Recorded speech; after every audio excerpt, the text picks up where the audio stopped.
سیاسی میدان کی ہر بڑی خبر سے آگاہ رہنے کے لیے ہمارے چینل آزاد سیاست کو سبسکرائب کریں اور بیل آئیکن کو پریس کریں۔ جی بالکل، یہ خبر میں بریک کر رہا ہوں کہ جو دو بڑے حملے ہوئے، ویسے حملے تو بہت سارے ہوئے، کل بھی وزیرستان میں ایف سی قلعے پر حملہ ہوا تھا، اس سے پہلے کوہاٹ میں بھی حملہ ہوا اور بھی حملے ہوئے، لیکن دو بڑے حملے جو ہوئے، ایک بنو کینٹ پہ جو حملہ ہوا تھا دہشت گردوں کا، طالبان کا، اور دوسرا جعفر ایکسپریس پہ بلوچستان کے اندر جو حملہ ہوا۔ تو کیا ان حملوں کی منصوبہ بندی مشترکہ طور پر کی گئی تھی؟ یعنی مشترکہ طور سے میرے مراد ہے طالبان اور بی ایل اے۔ تو بالکل میں یہی بات کر رہا ہوں کہ 27 فروری کی رات کو جو میرے انفارمیشن ہے وہ میں آپ کے ساتھ شیئر کروں کہ 27 فروری کی رات کو بلوچستان سے ملحقہ افغان علاقے میں، اور یہ بعض ذرائع بتاتے ہیں یہ سپن بولدک کے قریب کوئی گاؤں تھا یا کوئی بستی تھی، وہاں پر ایک میٹنگ ہوئی تھی، اور اس میٹنگ میں 5 طالبان رہنما بھی شامل تھے، 5 طالبان کے رہنما تھے اور 4 لوگ بی ایل اے سے تھے، یہ مجید بریگیڈ کے لوگ بھی تھے۔ تو ان کی ایک میٹنگ ہوئی تھی، لیکن اس میٹنگ میں 2 نامعلوم افراد بھی تھے، یعنی 5 طالبان رہنما تھے، 4 B L A Majeed brigade کے لوگ تھے، اور 2 اور لوگ بھی تھے، یعنی کل 11 لوگ تھے۔ 9 لوگوں کا تو ہم بتا سکتے ہیں کہ طالبان اور بی ایل اے والے تھے، لیکن باقی 2 نامعلوم لوگ تھے۔ تو یہ نامعلوم لوگ کون ہیں؟ میں بتا چکا ہوں کہ مزار شریف سے ایک کمیونیکیشن تھی دہشت گردوں کے ساتھ، اور پھر بعد میں D G I S P R نے بھی اس حوالے سے بات کی ہے، کچھ واضح کیا ہے۔ تو گویا یہ منصوبہ افغانستان کے اندر بنا تھا، اور اس منصوبے میں نہ صرف بی ایل اے والے شامل تھے بلکہ ان کے ساتھ ٹی ٹی پی والے بھی شامل تھے، ٹی ٹی پی والے تھے یا وہاں کے کچھ اور لوگ بھی تھے۔ ظاہر ہے ٹی ٹی پی تو ہم انہی لوگوں کو، نور علی مسعود اور حافظ گل بہادر اور ان دہشت گردوں کو کہتے ہیں، لیکن ان کے ساتھ 2 اور نامعلوم لوگ۔ تو مطلب ہے پاکستانی ریاست کے خلاف جو منصوبہ بندی ہو رہی ہے، جو اینٹی پاکستان عناصر ہیں وہ افغانستان کے اندر موجود ہیں، اور وہ ان لوگوں کے ساتھ قریبی رابطے میں بھی ہیں اور اس طرح کے منصوبے بنانے میں مدد بھی کرتے ہیں۔ تو اس کے فوراً بعد یعنی 27 فروری کو ان کی میٹنگ ہوتی ہے افغانستان میں، اور پھر اس کے چند دن بعد بنو میں بھی حملہ ہوتا ہے، اور پھر جعفر ایکسپریس پر بھی حملہ ہوتا ہے۔ تو گویا پاکستان جو کہہ رہا ہے کہ افغانستان کے اندر دہشت گرد کیمپ بھی ہیں، اینٹی پاکستان ایلیمنٹس بھی وہاں پر موجود ہے، اور وہاں سے ساری منصوبہ بندی ہو رہی ہے۔ اور یہ صرف پاکستان نہیں کہہ رہا ہے، یہ تو اقوام متحدہ کے اس رپورٹ میں بھی ہے کہ افغانستان کے اندر دہشت گرد کیمپس ہیں، اور وہ دہشت گرد کیمپ کون چلا رہی ہیں؟ یہ جو میں 2 نامعلوم افراد کی بات کر رہا ہوں، تو گویا یہی لوگ وہ دہشت گرد کیمپ بھی چلا رہے ہیں، ان کو ڈائریکشن بھی دیتے ہیں، ان کو منصوبہ بھی بنا کر دیتے ہیں، ان کو سمجھاتے بھی ہیں، ان کو فائنینس بھی کرتے ہیں، ان کو فنڈنگ کرتے ہیں۔ تو گویا یہ صرف ٹی ٹی پی یا بی ایل اے نہیں ہے، بلکہ اس کے پیچھے کچھ اور عناصر بھی ہیں، اور وہ آ کر افغانستان بیٹھ گئے ہیں اور اس طرح کے منصوبے بنا رہے ہیں، اور پھر پاکستان کے اندر دہشت گردی ہو رہی ہے۔ جی بالکل بالکل، پی ٹی آئی کے حوالے سے سخت فیصلوں کا امکان ہے۔ اب سخت فیصلے کیوں نہ ہوں ان کے خلاف، یعنی جو بی ایل اے نے جو کارروائی کی، تو اس کارروائی پر تو پی ٹی آئی باقاعدہ ان کے ساتھ کھڑی نظر آئی۔ ان کے آفیشیل پیج سے جس طرح کے ٹویٹس ہو رہے تھے، جس طرح کا بیانیہ بنایا جا رہا تھا، تو وہ تو اینٹی پاکستان بیانیہ ہے، اور پی ٹی آئی والوں کو ہم بار بار سمجھا رہے ہیں کہ بھائی آپ ٹھیک ہے اختلاف کریں، آپ اپنی تحریک چلائیں، آپ اپنی مظلومیت کا رونا روئیں، کون آپ کو روکے گا، بلکہ ہم آپ کا ساتھ دیں گے۔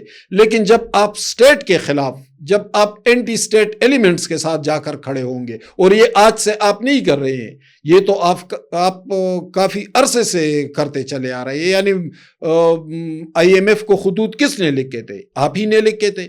ملک کو سری لنکا بنانے کی بات کس نے کی تھی؟ آپ ہی کے لیڈر نے کی تھی۔ یہاں پر کوئی انتہائی درجے کا کرپٹ بددیانت جج ہو، اس کے ساتھ آپ کڑے ہو جاتے ہیں کیونکہ وہ آپ کے ساتھ ہوتا ہے۔ لیکن اگر کوئی انتہائی ایماندار جج بھی ہو جو آئین و قانون کے دائرے میں رہ کر فیصلے کرے تو اس کے آپ خلاف ہوتے ہیں۔ تو جب آپ کا یہی بیانیہ ہے تو یہ تو اینٹی سٹیٹ بیانیہ ڈکلیئر ہوگا، اور پھر آپ کے خلاف اس طرح کے سوالات اٹھیں گے بھی، اور جب سوالات اٹھیں گے تو پھر آپ کے خلاف اس طرح کے ایکشنز بھی ہوں گے۔ اب جو کردار پی ٹی آئی نے جعفر ایکسپریس کے حوالے سے ادا کیا ہے وہ انتہائی قابل مذمت ہے۔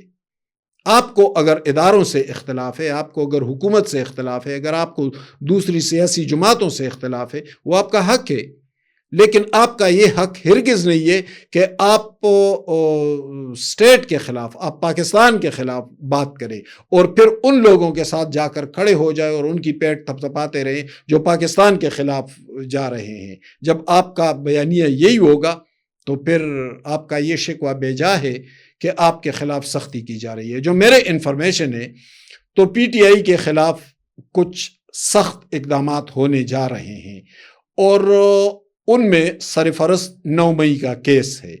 9 مئی ایک انتہائی خوفناک کیس ہے، اور اس case per P T I کے اندر بھی بہت اختلافات ہیں۔ ابھی جو عمران خان نے کہا تھا کہ آپ اڈیالہ کے باہر دھرنا دے دیں، تو پی ٹی آئی کی لیڈرشپ کے اندر بھی بہت بڑا دراڑ سامنے آیا تھا۔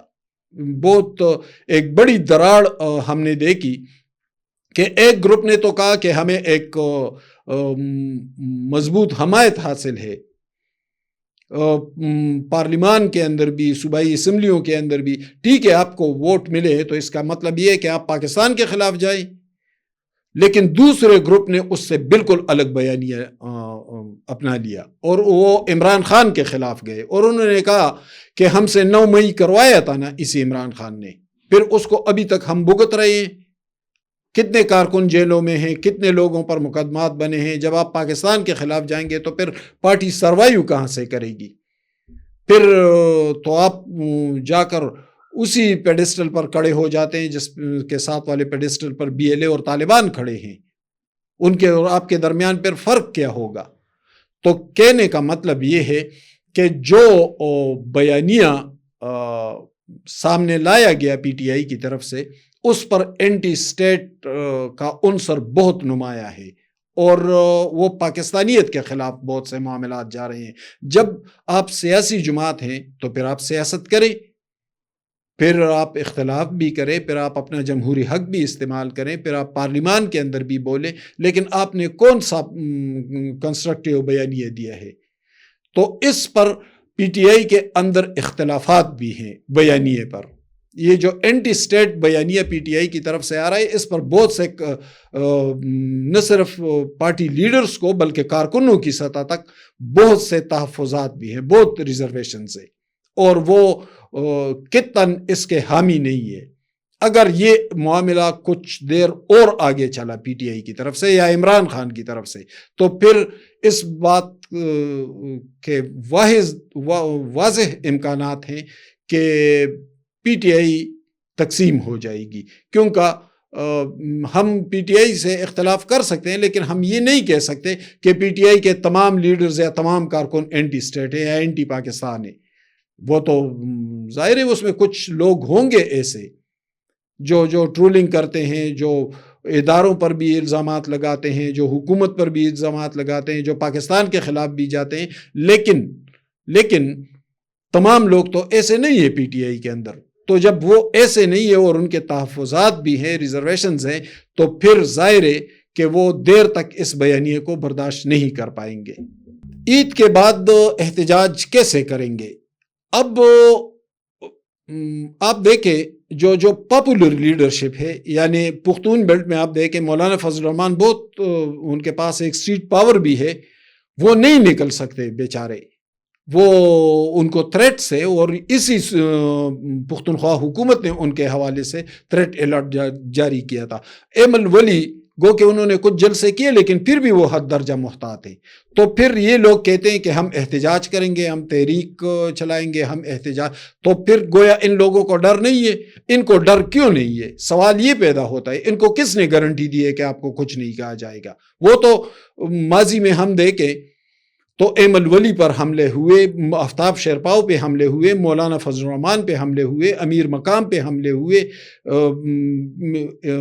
غلام احمد بلور کے گھر سے 8 درجن جنازے اٹھے, میاں افتخار کا اکلوتا بیٹا مارا گیا, اور بھی بہت سارے لوگوں پہ حملے ہوئے, حتیٰ کہ فوج کے ایک سرونگ میجر جنرل بھی شہید کر دیے گئے تھے دیر میں. تو کہنے کا یہ مطلب یہ ہے کہ تمام لوگوں پر حملے ہو رہے ہیں, آپ پر تو نہیں ہو رہے ہیں. آپ اس دوران اس مشکل ترین اس پرآشوب حالات میں بھی آپ کہتے ہیں کہ ہم احتجاج کریں گے. تو آپ احتجاج کریں گے تو آپ کی تو مقبولیت کا منبع ہی پختونخوا ہے, اور پختونخوا تو اس وقت دہشت گردی کی لپیٹ میں ہے. تو آپ کو کس نے گارنٹی دی ہے؟ ہم تو یہ سوال پوچھیں گے. دوسرے نہیں نکل سکتے, اور آپ یہ کہتے ہیں. دوسری بات یہ کہ احتجاج مکمل طور پر ناکام بھی ہو جائے گا اگر یہ ہوا بھی, کیونکہ ایک تو پارٹی کے اندر دراڑ ہے, دوسری بات یہ کہ مولانا فضل الرحمان ساتھ نہیں دیں گے. میں بار بار کہہ رہا ہوں کہ مولانا فضل الرحمان اس احتجاج سے اور اس سیاست سے, پی ٹی آئی والی سیاست سے الگ رہیں گے. پھر پی ٹی آئی کے کیپیسٹی کیا رہ جائے گی جب پارٹی کے اندر بھی دراڑ نمایاں ہے, بہت سارے رہنما اور بہت سارے کارکنوں کو تحفظات ہیں. تو پھر تحریک کہاں سے چلے گی؟ تحریک کے امکانات ہرگز نہیں ہے. تاہم اگر پی ٹی آئی نے اس پر ضد کی تو میرے انفارمیشن یہ ہے کہ ان کے ساتھ سختی کے ساتھ نمٹا جائے گا اس بار.